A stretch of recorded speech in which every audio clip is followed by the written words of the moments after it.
hello everyone and welcome to Breaking the Data Bias Barriers. I'm happy and excited to be here today together with DiveIn Festival for Diversity and Inclusion in Insurance. My name is Liri and I'm the CEO and founder of Leo. We are an AI sales intelligence assistant for insurance brokers and agents. And we have here a great panel sitting next to me with insurance leaders, and we will try to address this, amazing and important topic in the next 25 minutes. So let's start with you guys introducing yourself. Sabine. So hi everyone, I'm Sabine VanderLinden. I run Alchemy Crew, which is a venture lab. We deliver R&D and commercial labs for insurers, enabling them to partner more effectively with startups. I'm Tom King. I'm a director in Salesforce's insurance group. I find this very interesting because I grew up in the insurance industry and how it needs to adapt to what's happening in society today. Hi everyone, my name is Grace Atta. I work with a company called Equisoft, and I lead the product team for insurance and investment solutions. I've been in fintech for over 18 years and focusing on insurance technology mostly the last 7 years. So I'm happy to be here as well. Hi everyone, I'm Kate Terry, co-founder and COO at Surround Insurance. We build innovative P&C insurance products for Gen Z, and I'm a longtime insurance product manager and have dealt with many of these data issues for years and years. So can you say maybe in a few words, what does data in insurance means to you? Maybe we can start from the end. Yeah, absolutely. So I think data traditionally insurance is a whole lot of stuff that carriers collect, credit score, insurance history, loss history, et cetera. But what I think is really interesting and really exciting in terms of the transitions is that we're increasingly seeing data based on people's behavior, how they act and how they move through the world, which to me feels so much fairer than some third-party database sitting in some antique system. Yeah, that was really good. In insurance, we have reams and reams of data that we're looking at. So many data points, a lot of personal information that's contained in that data. For me, insurance data is about the data that we look at when we're underwriting and the data that we look at when we're processing claims. And then the after claims piece, right? What happens after a claim and looking at how we use data that way. To your point, data has changed a lot over the years, the way we collect data and what we do with the data. So that's been really exciting for me, is seeing how we can leverage some of the changes in our society to how we use data. Actually, having started off life as an actuary, looking at data as a way to adequately price and select who your clients are going to be was really the key focus. But today, being able to take the data and what you know about not only who your clients are, but who your agents and brokers are, and providing insight into their issues and how you should treat them to create a sense of empathy in the marketplace is, I think, one of the leading places where insurers are looking to invest. And it's kind of like the end of moving from looking at the client as an individual policy to looking at the client as a holistic person or organization and taking the same look at the broker and leveraging it to help drive business and create a win-win situation. For me, data in insurance is, data is the oil of insurance. But because I work with a lot of startups, I always look at insurers as having historical data, and I look at the world of startup having a lot of new data set. And then when I look at the overlap, it's about personalization, maybe hyper-personalization and segmentation, being able to micro-segment and therefore identify ways to price, underwrite, and do things better for a specific customer segment.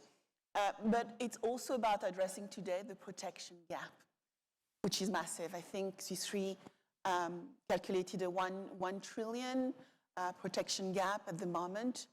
And so therefore, it's looking at data, not only about the past, but what we can do with it. Yeah, thank you. So the insurance industry is just starting to understand the power of data. Do you think the insurance industry is even thinking about data bias? Yeah, well, Go ahead. definitely. I think insurers need to remain relevant. So data is core to the insurance organization.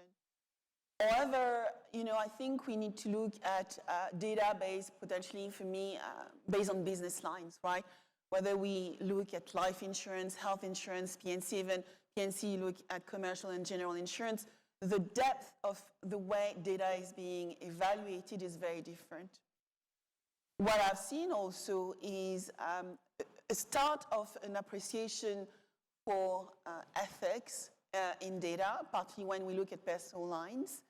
And so we start seeing new terminology coming out, such as proxy discrimination, when we are using data in insurance to credit scoring and zip codes or postcodes to make decisions which sometimes take out portion of the population out of being able to receive insurance. So that protection gap I was mentioning.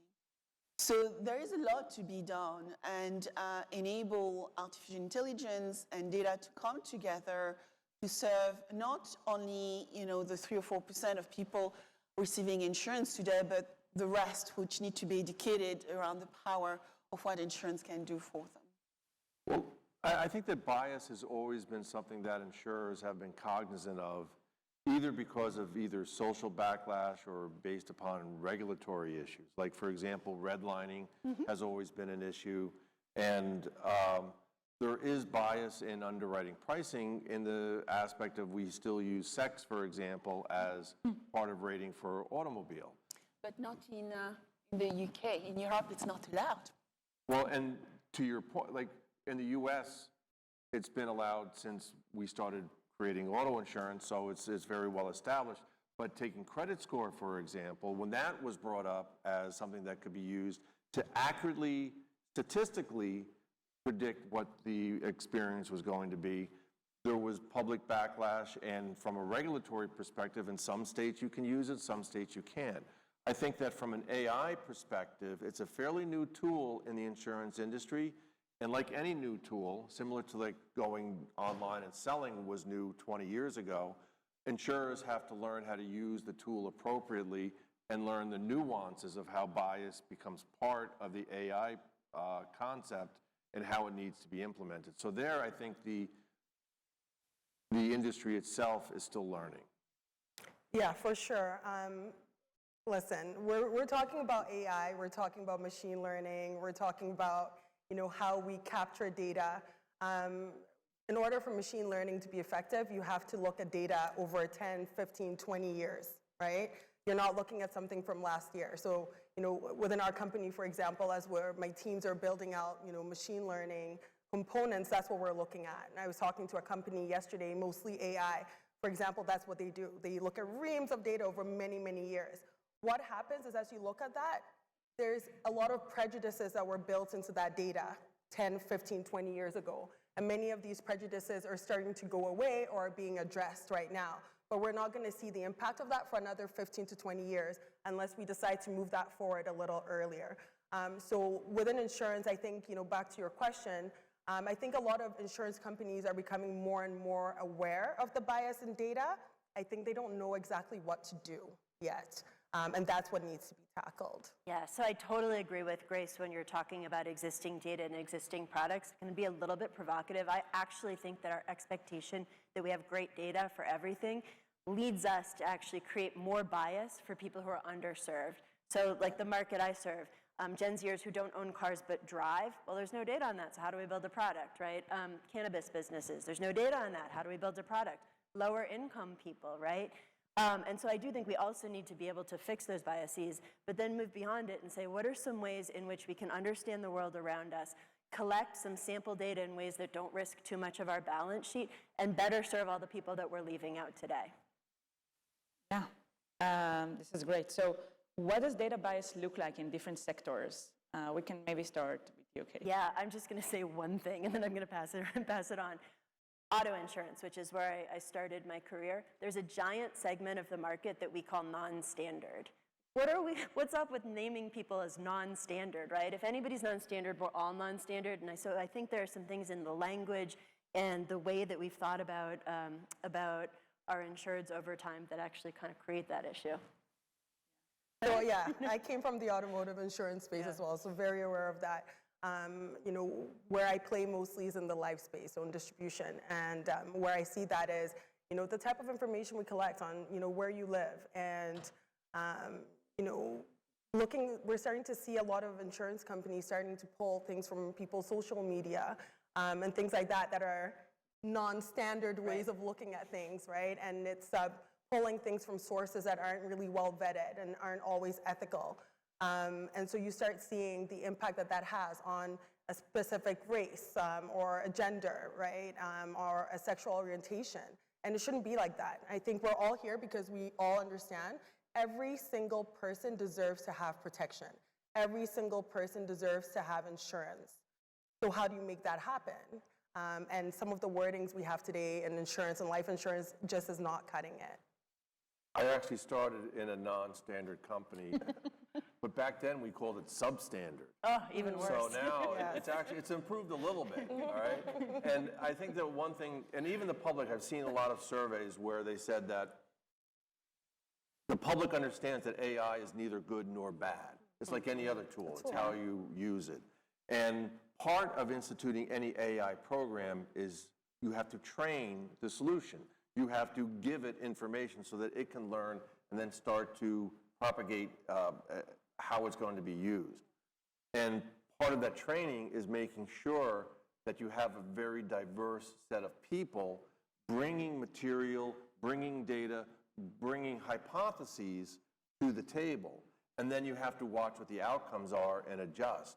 It's not a one and done proposition. You don't install an AI system and walk away.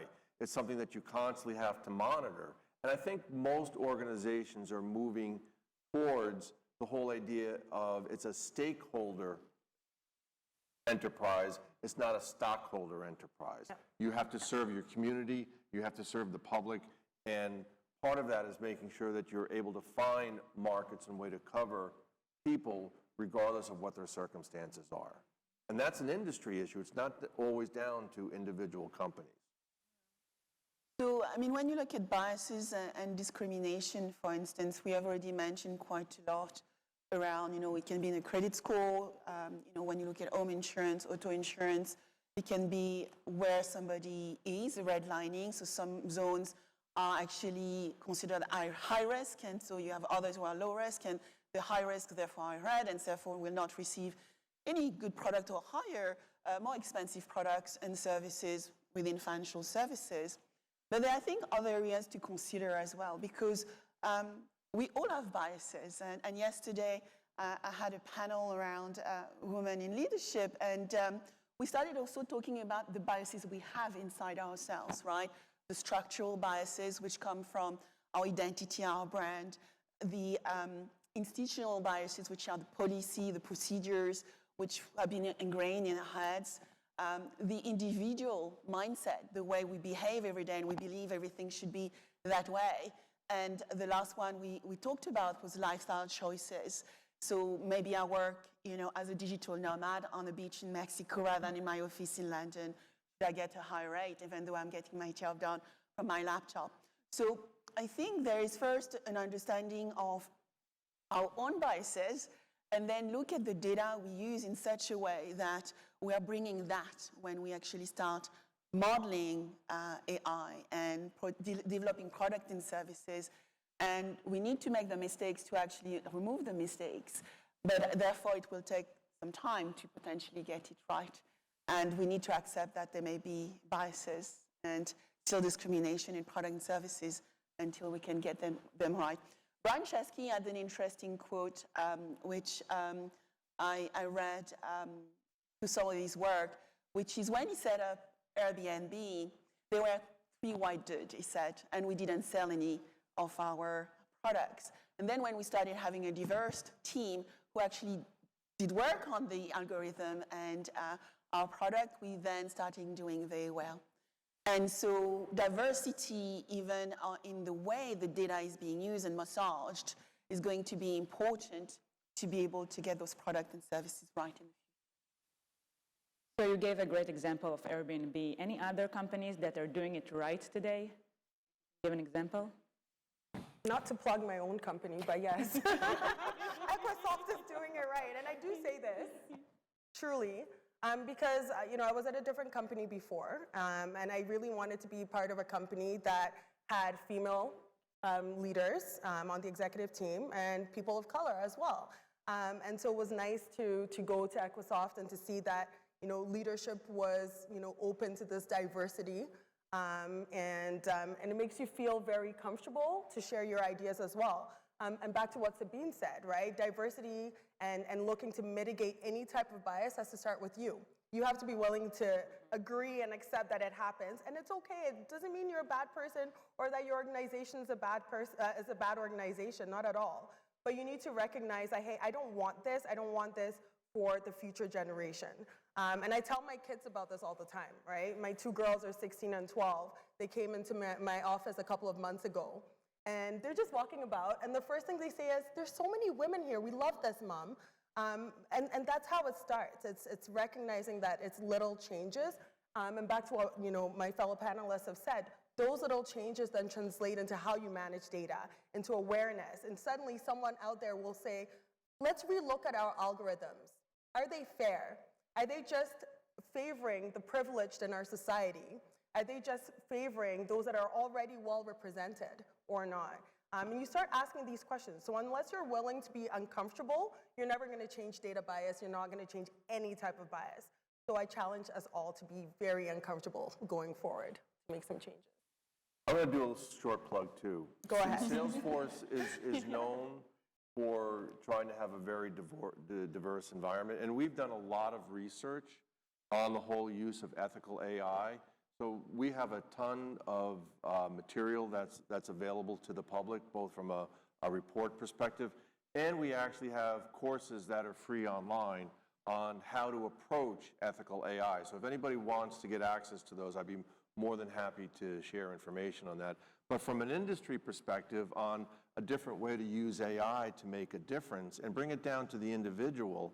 And I can't remember the name of the company. It was actually a UK-based company, so obviously UK is better than us. That's besides. It was a pay-as-you-drive program that was focused on young people. And they tracked how the young people were driving.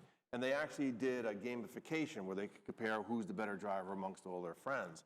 But the part that I thought was really interesting was when they noticed that somebody was driving poorly, instead of just dinging them on their price and charging them $1.50 per mile as opposed to $1 per mile or whatever it was, they actually identified where this was an aberration in their typical driving habits, and they had a counselor call the kid and talk to the kid one-to-one.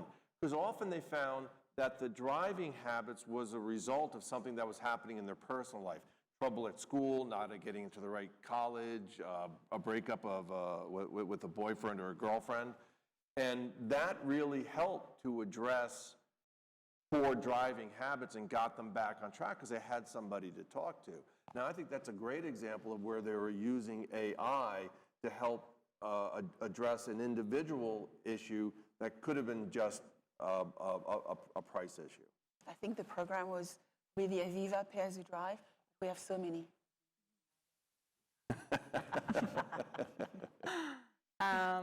All right, so we have one last question, and then we will open it to some more questions from the audience. But do you think that we, as an industry, are encouraging our employees to speak about those issues? I wish we were.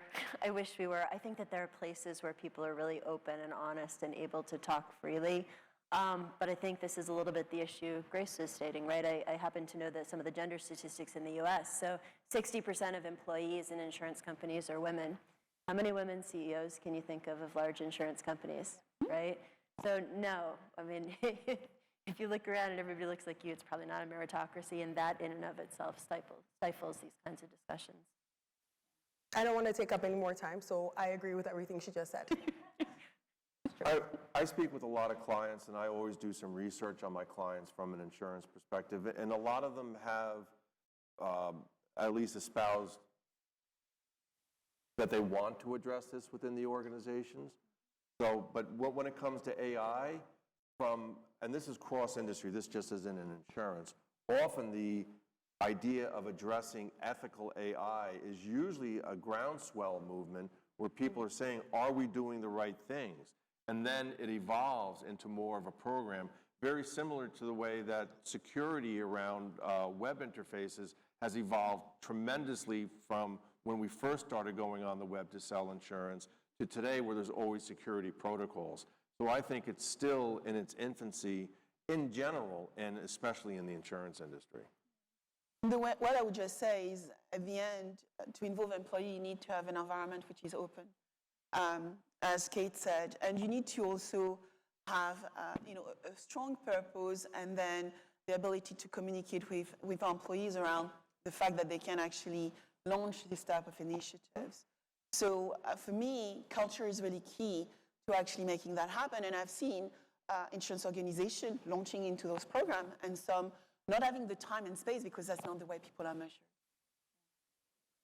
All right, so we have one question from the audience.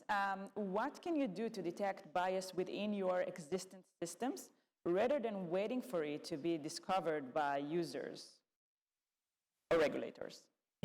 I can speak to this. Well, first of all, very practically speaking, it's important to create a task force that just deals with this and know that it's something that needs to be tackled, right? And this task force's job is to go and analyze the algorithms that exist already today. You're not looking at boiling the whole ocean, but start somewhere. And then ensure that this task force is made up of diverse cultures, races, so on and so forth. And if you don't have that within your organization, then go out to look for that, right? Hire consultants to help you with that. Hire data scientists from outside your organization, but they must represent your society. They must represent every different group, and that's how you can tackle it. Yeah, so when I was at Liberty Mutual, the team that built all of Liberty's rating and underwriting models for commercial lines came up through my organization. And one thing that we used to do when we looked at new data was we would ask rigorously, how is this collected? And when there's a piece of the data that looks off, are we just throwing it away? Or is there something to be learned from that? And I think even just some of those questions, like where did we get this and how was the question asked and to whom was it asked, can help uncover a lot of bias, especially if there are a variety of people in the room from a variety of backgrounds. Because sometimes it's amazing what looks like good data may actually depend on I'm phrasing. Take 30 seconds from my other thing when I didn't speak to say there's a lot of big data out there, right? And back to what you were saying about collecting the data and so on. There's big data, but is it all relevant data, right? So you need to ensure that you're collecting the right data. And then the second part of it is to what you're saying about the discarded data and looking at that deeply is to now start analyzing it to say, is it discarded because we don't need it, or is it discarded because we don't think we need it? And ask yourself those questions. And I agree with both of that, data and the people that are doing it. Plus, you're not going to get it right the first time. Don't beat yourself up about that. It's an iterative process, and you should always go back and look at it again and re-examine it because your business is going to change, the algorithms are going to change, so it's a never-ending process. I'm trying to lose weight, so I can't just lose the weight, work out, and then I'm done. I have to have a program to keep on going. And a healthy AI system is the exact same way.